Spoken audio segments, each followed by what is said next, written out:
মানুষ কারোর সঙ্গে যখন ভালোবাসার অভিনয় করে এবং একটি নির্দিষ্ট সময়ের পর তার সঙ্গে সমস্ত বন্ধন ছিন্ন করে অন্যত্র চলে যায়, তার একটাই উদ্দেশ্য থাকে, সে যেখানে আছে যে সম্পর্কের মধ্যে পরবর্তীতে হয় সে অন্য জায়গায় খুব ভালো একটি সম্পর্ক তৈরি করেছে তার রুচিবোধ অনুযায়ী, সেই কারণে সে চলে যায়।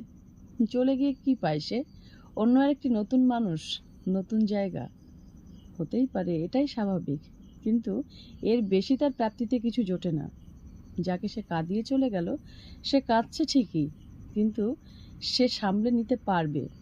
বেলা শেষে সে যখন নিজের মনের আয়নায় নিজেকে দাঁড় করিয়ে প্রশ্ন করবে, তার মধ্যে ন্যূনতম মানবিকতা মানুষ হিসেবে তো অবশ্যই থাকবে।